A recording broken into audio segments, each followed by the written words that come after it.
Hi friends, இன்றைக்கி நம்ம பார்க்க போகிற ரெசிபி பாசி பருப்பு பாயாசம். வாங்க எப்படி பண்ணான்னு பார்க்கலாம். ஃபஸ்ட்டு அதுக்கு ஒரு கடாய் எடுத்துக்கோங்க. அதில் அரை கப் அளவு பாசிப்பருப்பு சேர்த்து மிதமான தீயில் 2லேருந்து 3 நிமிஷம் போல் லைட்டாக வறுத்தெடுத்துக்கோங்க. கலர் ஏறும் மாறிடக்கூடாது. நல்லா வறுபட்டுருச்சு. இப்போ இதை ஒரு பவுலில் மாற்றிடலாம்.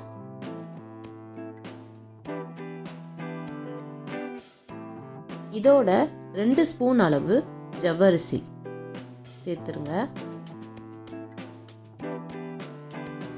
தண்ணி சேர்த்து ஒரு 2-3 தடவை நல்லா வாஷ் பண்ணி எடுத்துக்கோங்க.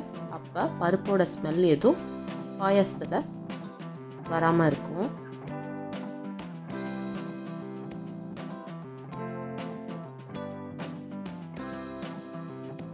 நெக்ஸ்ட்டு இதை ஒரு குக்கரில் மாற்றிடலாம்.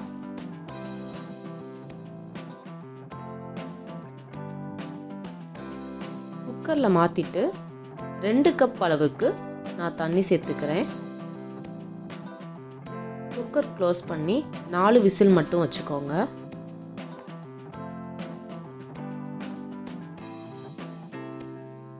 நெக்ஸ்ட்டு பாயாசம் செய்ய நம்ம சர்க்கரையை கொதிக்க வச்சுக்கலாம்.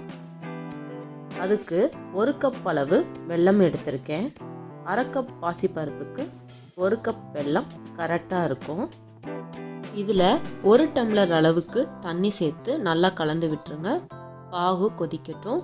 இப்போ குக்கரில் நம்ம வேக வச்ச பருப்பு நல்லா ரெடி ஆயிடுச்சு. இதை ஓப்பன் பண்ணலாம். பருப்பு நல்லாவே வெந்துருச்சு. நம்ம இதில் சேர்த்த ஜவ்வரிசி பாருங்கள் முழுசாக இருக்குது. நம்ம பாசிப்பருப்போடு சேர்த்து வேக வைக்கிறதுனால ஜவ்வரிசி கரைஞ்சிராது. அது எப்பயுமே முழுசாக தான் இருக்கும். இப்போ கொதிக்கிற பாகுல நம்ம இந்த பருப்பை ஆட் பண்ணிடலாம். சேர்த்து நல்லா கலந்து விட்டுருங்க.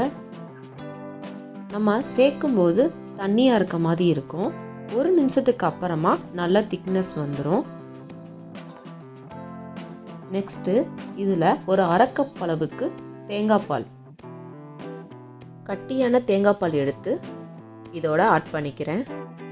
நல்லா கலந்து விட்டு ஒரு 1 நிமிஷம் போல் கொதிக்க வச்சுருங்க. கொதித்ததுக்கு அப்புறமா முழுமையாக இது நல்லா எல்லோயிஷ் கலரில் வந்துடும். அவ்வளோதான், நம்மளோட பாசிப்பருப்பு பாயாசம் ரெடி ஆயிடுச்சு. இப்போ அடுப்பை ஆஃப் பண்ணிவிட்டு நம்ம இதுக்கு தாளிப்பு ரெடி பண்ணிடலாம். அதுக்கு ஒரு கடாயில் 2 ஸ்பூன் போல் கீ சேர்த்துடலாம். 3 போல் ஏலக்காய், 10 போல் முந்திரி, 15 போல் திராட்சை பழங்கள் சேர்த்துட்டு ஒரு 20 துண்டு போல் தேங்காய்ச்சில் சேர்த்து இதை நல்லா ரோஸ்ட் பண்ணிக்கலாம். கரிஞ்சிராமல் இதோட கலர் மட்டும் மாறினா போதும். இந்த நெய்யில் வறுத்து போடுறப்ப நம்மளோட பாசிப்பருப்பு பாயாசம் இன்னும் நல்லா டேஸ்ட்டாகவும் இருக்கும், மணமாகவும் இருக்கும். அவ்வளோதான். இப்போ நம்ம இதை பாயசத்தோட ஆட் பண்ணிடலாம். அவ்வளோதான், சுட சுட சுவையான பாசிப்பருப்பு பாயாசம் ரெடி ஆயிடுச்சு. நீங்களும் இதே போல் இதே மெத்தடில் செஞ்சு பார்த்துட்டு எப்படி இருக்குன்னு சொல்லுங்கள்.